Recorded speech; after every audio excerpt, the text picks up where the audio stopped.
Mixing with Mike plugin of the week comes from Universal Audio. It's the Capital Mastering Compressor. This is a compressor that was created for Capitol Records in Hollywood. It is, although you might think when you first look at this that, oh, this is some old valve compressor from the 1950s or something like that, or a valve limiter, what they would call it back then. No, this is actually a more current one. It was actually released in 2011. The actual model number is CM5511, 55 being the year 1955 when Capitol entered the Capitol building, the famous round Capitol building. And 2011 was the year that this was released. So it's a more of a modern thing. There were only 4 of them that were created, and they were created specifically for the mastering studios at Capitol Records, which does quite a lot of mastering work. So there actually is one unit that's a little bit off from the others, and I'll explain that because some of those features have been added in to this version, but essentially they were designed to be all the same. They went through a bunch of development ones, going through feedback, blah, blah, blah, blah, blah, until they got something that everybody really loved, and here we have it. So what we have with the original is an input stage control. Right, so you have an input level control. Each of these steps is 2.5 dB, right? So this will drive more into the compression. So this is the compression stage. This is showing the stereo version of it. And so the controls for left and right or mid-side, if you flip the switch, are here, right? So we have a threshold, right? So our threshold here going from 0 to 11. I'm sure that was intentional. Attack time, slow to fast. You have 5 settings. Release time, slow to fast, 5 settings again. Ratio. Now, the ratio, originally, this was a 4-to-1 ratio. That was the original design. However, they modded one, made it 3-to-1 ratio. And that's what you get here by flipping over to the left. 2-to-1, 3-to-1, 4-to-1, like the original, 6-to-1, and 10-to-1. What you'll find, though, as you switch through the different ratios, what you get is a very similar amount of gain reduction, and they've actually done that incredibly well. So that's great. Part of that and the way that that's done is just simple. They just change the knee, and actually when you start to go through the ratios, you'll hear that the higher compression ratios sound like they have a harder knee or a bit more aggressive. And you get the softer knee with a 2-to-1 ratio as you go lighter. So 2 ratios there. It was fixed on the original. And they give you some options here, so that's a little bit of an add-on.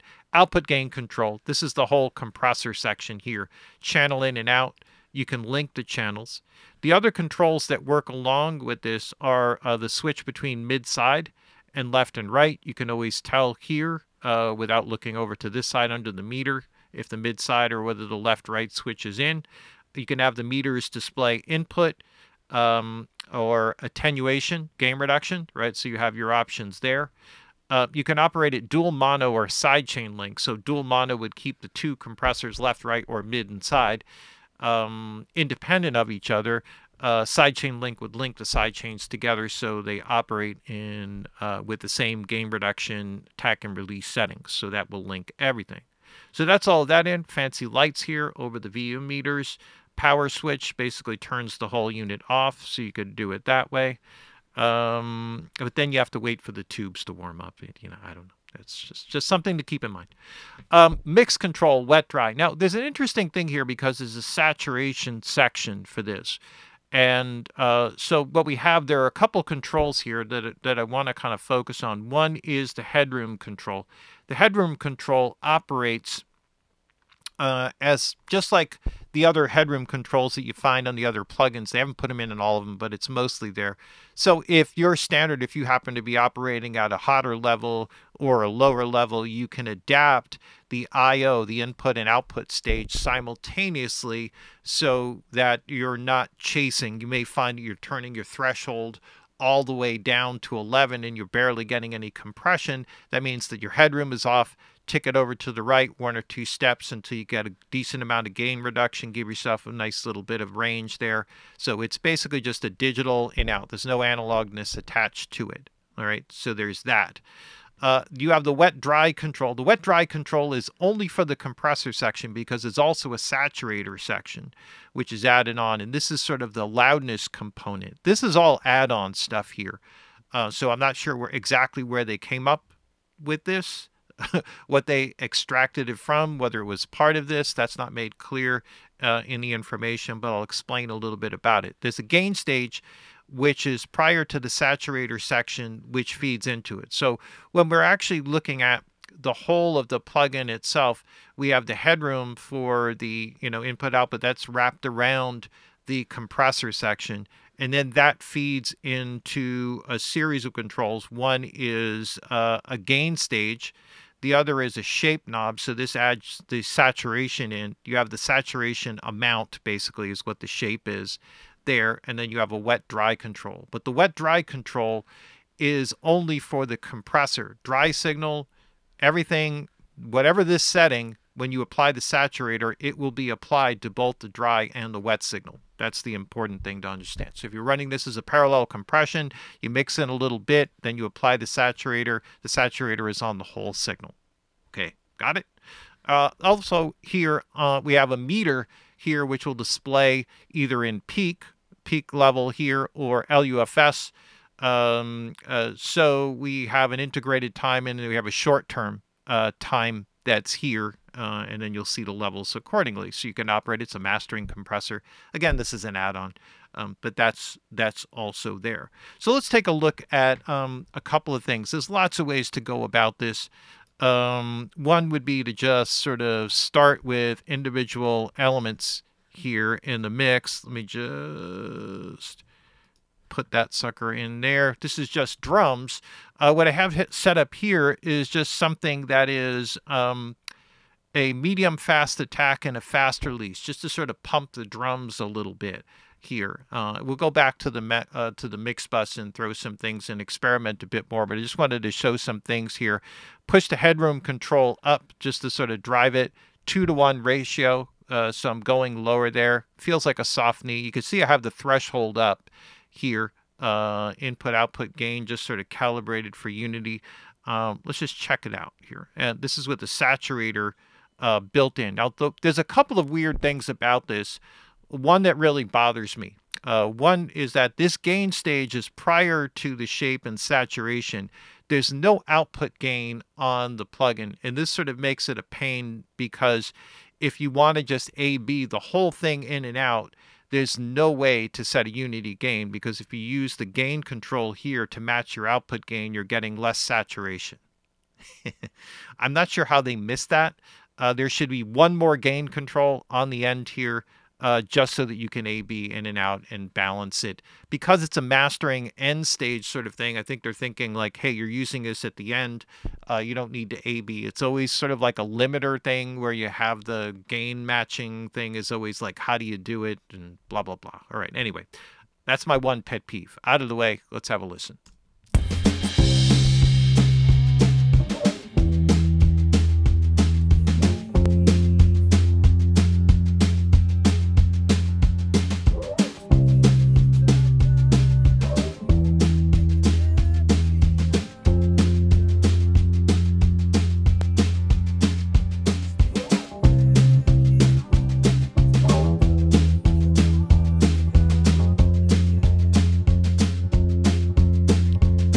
Like there's a stray vocal reverb somewhere in the back. Here, let me copy this in, paste it into here, and just sort of play around a little bit, just to kind of show you what's going on here a bit. So, attack, I could slow it down.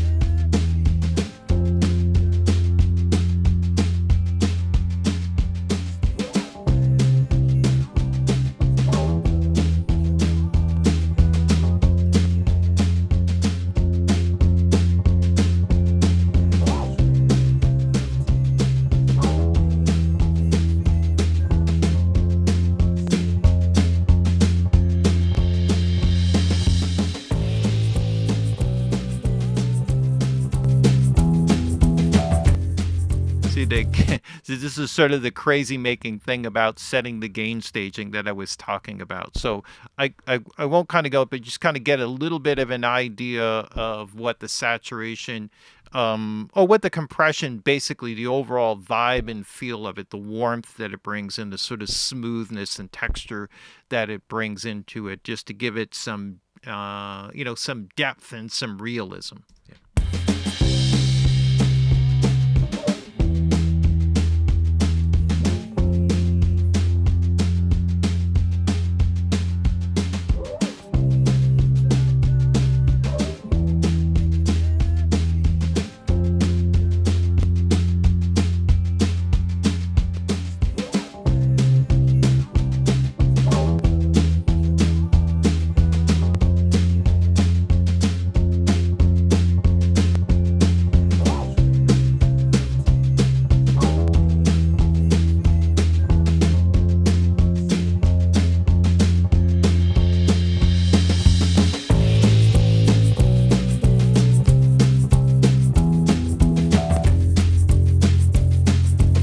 Right, so get some nice depth in there. There's also a little bit of something, I may be saturating it a little bit too much there. But I'll move on to a couple of other things. One, another use of this would be for orchestra, or some orchestral type of thing. This is just some strings. These are all from a sound library, so not real strings, but...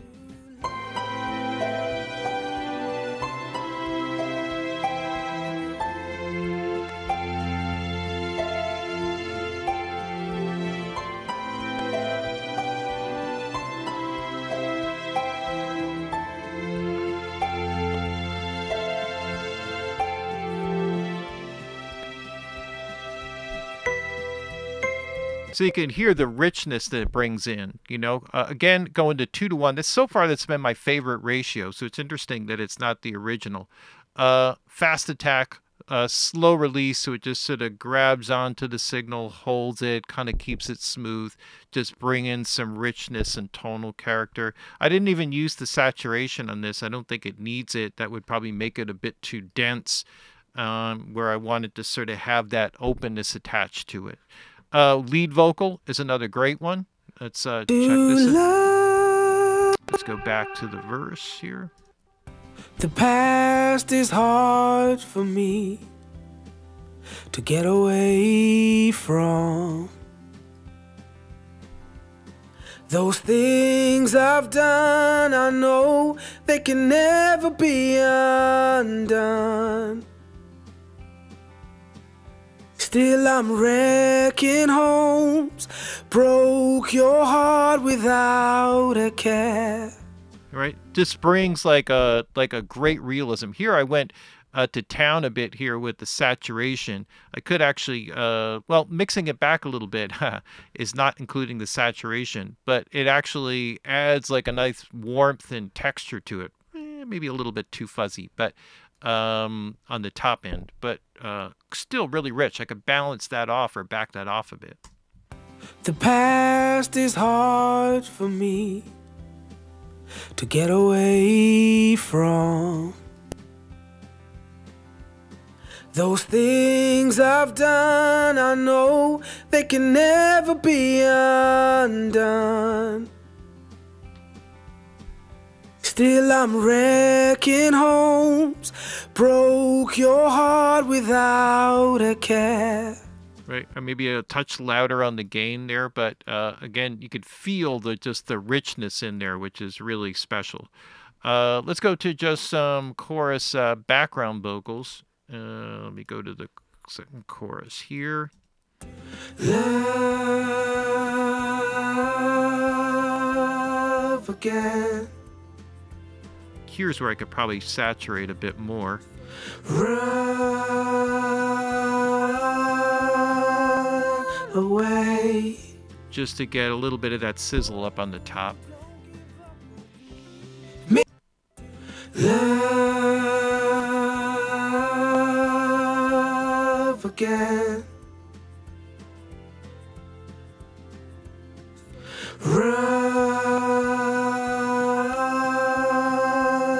away.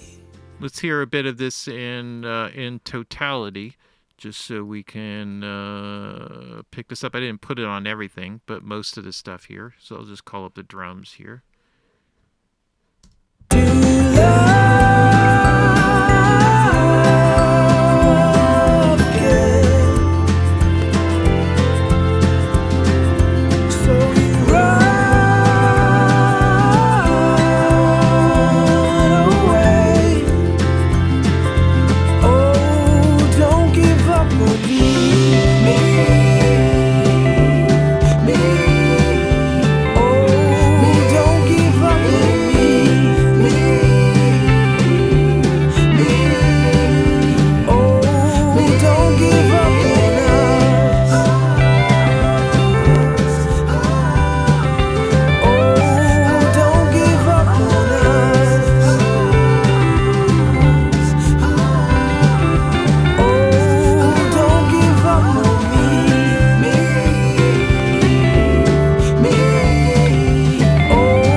Okay, so here, so you can get a sense of what it does, you know, like how it has that sort of very finishing, sort of gluing kind of quality. Now I'm using it here in a mix scenario. So if I bypass all of this, go to the mix bus, I can also get, you know, just a kind of overall, you know, just get like a good mix sound, or, you know, use it on the mix bus, or use it in a mastering. This is not a finished mix, but we can kind of start by just like a little subtle kind of pump and breathe with maybe a slow attack or a medium attack and a fast release.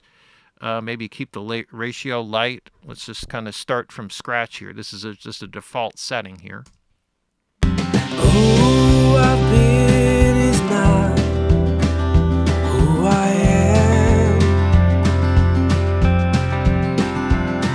Been walking this road where no one's dead. Been wrecking homes, breaking hearts without a care. Left a trail of tears, lived in fear, and now you're scared to love again. You run away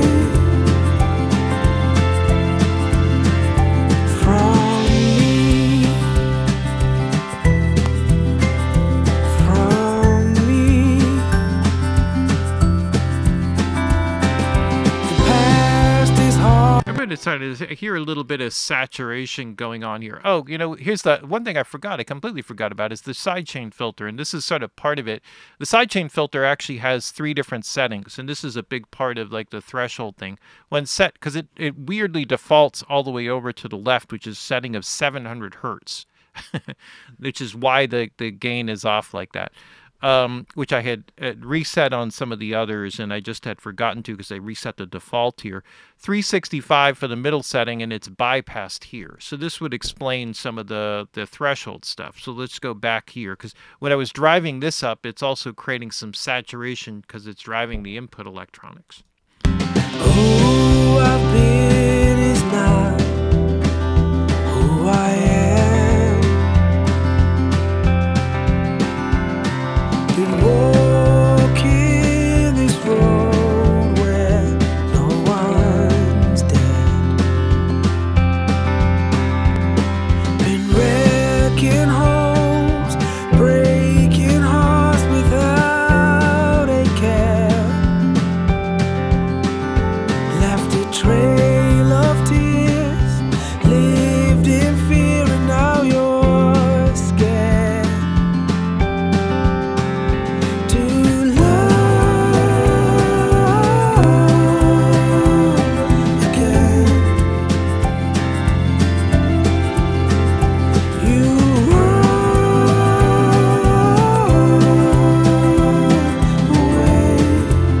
Just acts like a nice glue.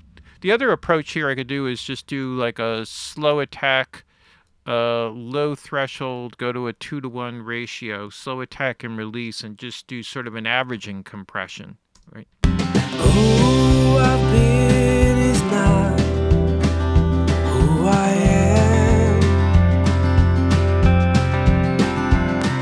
Been walking this road where no one's dead. Been wrecking homes, breaking hearts without a care. Left a trail of tears, lived in fear, and now you're scared to love again. You run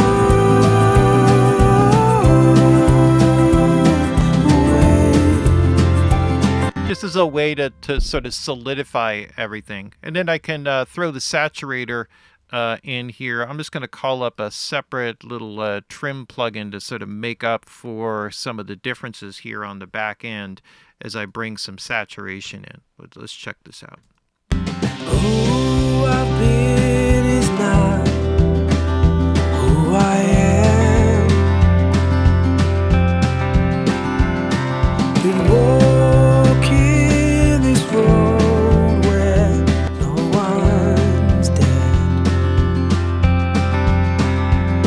Been wrecking homes, breaking hearts without a care. Left a trail of tears, lived in fear, and now you're scared to love again. You run away. This is probably not the right thing for this type of mix, but it's designed to add a bit of thickness into everything, give you more of a loudness component. This is not the type of track where you really want to drive a lot of loudness into it, so maybe not the greatest example, but just give you a basic idea of what it can do. Really powerful compressor. Takes a bit to kind of dig into it and kind of get a handle for it, and you know, get a sense of what the components can do and can't do, going through the different settings.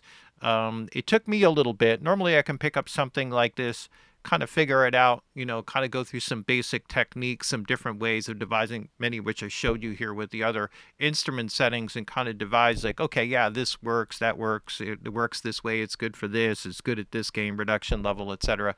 But this is a pretty cool one. It sounds to me like it's not a heavy duty, like, you know, drive it. Let's say I haven't gotten to something yet where you drive some heavy compression and run a parallel. It seems to work a little, seems to, you know, operate a little bit better in a lower range in terms of the dynamic. That would probably lean more towards mastering anyway. So, but a really cool one. So anyway, a modern sort of take on old vintage Veramute compressors, particularly like the Fairchild and all of that.